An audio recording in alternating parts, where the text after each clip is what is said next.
Welcome back everyone. तो हम बहुत टाइम के बाद आज एक वीडियो बना रहे हैं और आज की इस वीडियो में बात करेंगे कि अगर आपको इन्वेस्टिंग करने के लिए एक स्टॉक पिक करना है तो आपको उसको पिक करने के लिए कौन सी दो चीज़ों का ध्यान रखना पड़ेगा। और ये दो चीज़ें मस्ट है एक स्टॉक पिक करने के प्रोसेस में।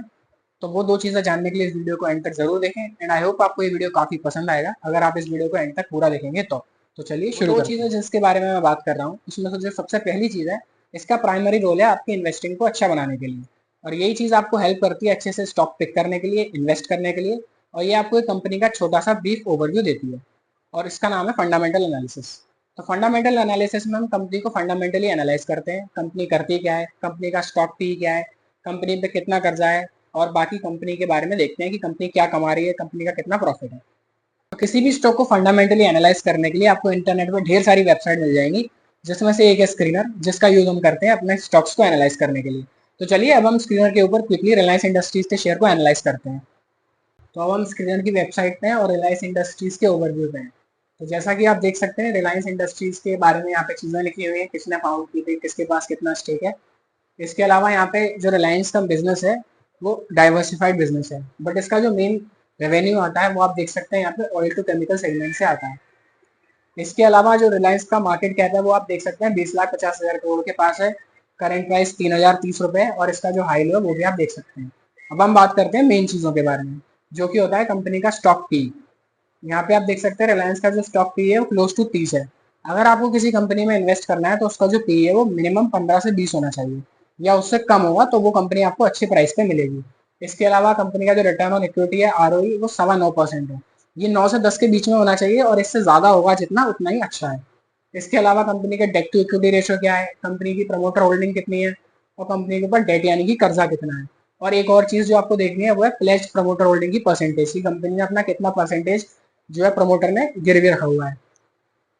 इसके अलावा और यहाँ पे कुछ खास इतना इंपॉर्टेंट नहीं है। अब हम चलते हैं प्रॉफिट एंड लॉस स्टेटमेंट में। ये आपको उस कंपनी का साल का ओवरव्यू देगी। इसमें आपको ये देखना है कि कंपनी की ओवरऑल सेल्स बढ़ रही है या नहीं बढ़ रही है ईयर ऑन ईयर। जैसा कि आप यहाँ देख सकते हैं रिलायंस इंडस्ट्रीज की जो सेल्स है वो बढ़ रही है। इसके अलावा जो कंपनी का ऑपरेटिंग प्रॉफिट है वो भी अच्छे से बढ़ रहा है। बट जो मेन चीज़ आपको देखनी है वो ये है कि कंपनी का जो नेट प्रॉफिट है वो है या नहीं है, क्योंकि बहुत सी कंपनीज ऐसी होती हैं जो यहाँ पे तो प्रॉफिटेबल होती है बट यहाँ आते आते उनका काफ़ी लॉस हो जाता है। इसके अलावा आप इसमें क्वार्टरली भी चेक कर सकते हैं। अगर आपने कंपनी में मान लीजिए इन्वेस्ट कर रखा है तो आपको उस पर क्वार्टरली भी चेक करना पड़ेगा।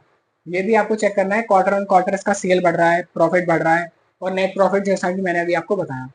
इसके अलावा जो मेन चीज़ है वो है बैलेंस शीट, जिसमें आपको ये पता चलेगा कंपनी ने कहाँ से कितना कर्जा लिया है, कितनी लाइबिलिटी है कंपनी के ऊपर और कंपनी के क्या एसेट्स है, क्या इन्वेस्टमेंट है। ये सब चीज़ें आपको देखनी पड़ेंगी। ये दोनों चीज़ें यहाँ पे बराबर होनी चाहिए। इसके अलावा जो है कंपनी में कैश फ्लो है, कंपनी पे कहाँ से कैश आ रहा है, किससे आ रहा है, कितना कैश जा रहा है, कहाँ कंपनी इन्वेस्ट कर रही है, ये सब चीज़ें आपको कैश फ्लो स्टेटमेंट में पता चलेगी। इसके अलावा बस एक चीज़ जो रह जाती है वो कंपनी के इन्वेस्टर, यानी कि कंपनी में इन्वेस्टर कौन कौन है। जैसा कि आप यहाँ देख सकते हैं प्रमोटर का जो स्टेक है वो कांस्टेंट है, 50% के ऊपर है। बाकी FII DIA और कितना पब्लिक के पास है। इसके अलावा फंडामेंटल एनालिसिस में आपको कुछ भी नहीं देखना होगा। आई होप अब आपको ये समझ में आ गया होगा कि अगर आपको किसी भी स्टॉक में अपना हार्ड एंड मनी इन्वेस्ट करना है तो उससे पहले आपको किन किन चीज़ों का ध्यान रखना पड़ेगा। तो अब हम चलते हैं उस दूसरे पॉइंट की तरफ जिसके बारे में हमने वीडियो में शुरू में बात करी थी, और वो पॉइंट है टेक्निकल एनालिसिस। और टेक्निकल एनालिसिस आपको हेल्प करेगा किसी भी स्टॉक में एक सही प्राइस पे एंट्री लेने के लिए। टेक्निकल एनालिसिस के अंदर बेसिकली तीन चीज़ें होती हैं: simple support and resistance, candlestick patterns और आपका वॉल्यूम, जो भी आपका रियल टाइम वॉल्यूम चल रहा होता है। और जो टेक्निकल एनालिसिस है वो आपको प्राइस एक्शन और प्राइस बिहेवियर बताएगा, जिससे आपको अगेन हेल्प मिलेगी सही एंट्री लेने में। और जैसे ही आप इन तीन चीज़ों का अच्छे से यूज़ कर लेंगे तो आप टेक्निकल एनालिसिस को सीख जाएंगे। तो अब हम चलते हैं रिलायंस इंडस्ट्रीज के चार्ट पर, जहाँ पर हम करेंगे एक छोटा सा टेक्निकल एनालिसिस। तो अब आपको रिलायंस इंडस्ट्रीज के इस चार्ट पर कुछ रैंडम कैंडल स्टिक्स दिख रहे हैं। इसके अलावा ये 3 लाइन दिख रही है और ये बार्स दिख रहे हैं। तो सबसे पहले हम बात करेंगे कैंडल स्टिक्स के बारे में। जैसा कि आप इस कैंडल को देख सकते हैं ये ग्रीन है। जो ग्रीन कैंडल है वो नीचे से ओपन होती है और ऊपर जाके क्लोज होती है। इसका ये मतलब है कि जो ये कैंडल थी ये बुलिश में थी। और जो ये रेड कैंडल है वो ऊपर ओपन होती है और नीचे आती है, मतलब प्राइस नीचे आता है, यानी कि ये बियर के कंट्रोल में थी। और ये कुछ कैंडल स्टिक्स पैटर्न है जिसके बारे में बाद में बात करेंगे। तो अब हम बात करते हैं लाइंस के बारे में। ये जो लाइंस हैं ये है सपोर्ट एंड रेजिस्टेंस, जो कि सबसे बड़ा रोल प्ले करती हैं किसी भी ट्रेड में एंट्री या एग्जिट लेने के लिए। जो रेजिस्टेंस है उसका ये काम है कि मार्केट अपने रेजिस्टेंस को टच करके वापस नीचे आता है, और जो सपोर्ट है उससे मार्केट सपोर्ट लेता है और वापस ऊपर जाता है। बट यहाँ पे जैसा कि आप ये ट्रेंड देख सकते हैं, यहाँ पे क्या हुआ, मार्केट अपने रेजिस्टेंस से नीचे आया, इसने अपना सपोर्ट तोड़ा और ये वापस नीचे आ गया और इसने इस वाले सपोर्ट को भी तोड़ दिया। अब यहाँ पर अगर मार्केट रुकता तो ये मार्केट का नया सपोर्ट बनता और जो ये है ये मार्केट का एक नया रेजिस्टेंस हो जाता। मतलब मार्केट यहाँ से टच करके वापस नीचे आने के चांसेस थे, बट वो ऊपर गया ही नहीं एंड वापस नीचे आ गया। इसके अलावा जो ये यहाँ पे बार्स दिख रहे हैं आपको, कुछ ग्रीन्स हैं कुछ रेड है, ये आपको इंडिकेट करते हैं कि मार्केट में वॉल्यूम कितना है, यानी कि मार्केट में मोमेंटम कितना है। जैसा कि ये एक सिंगल बार है, इसमें आप देख सकते हैं सबसे ज़्यादा वॉल्यूम है और इसी के बाद ही मार्केट ने थोड़ा सा पुल बैक दिया और फिर वापस नीचे आ गया।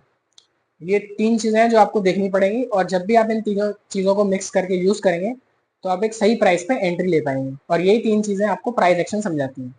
आई होप अब आपको टेक्निकल एनालिसिस भी समझ आ गया होगा, जो आपको आपके स्टॉक का सही एंट्री प्राइस बताएगा आपको कब एंट्री लेना है। एंड आई होप इस वीडियो में हमने आपको एक छोटा सा ओवरव्यू देने का कोशिश किया है कंपनी के फंडामेंटल एनालिसिस और टेक्निकल एनालिसिस का।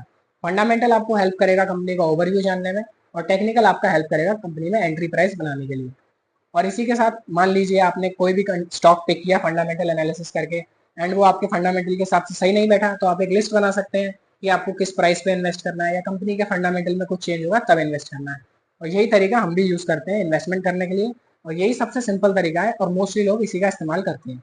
एंड आई होप आपको ये वीडियो बहुत अच्छा लगा होगा। इस वीडियो को लाइक करें और चैनल को सब्सक्राइब करें। Thank you very much.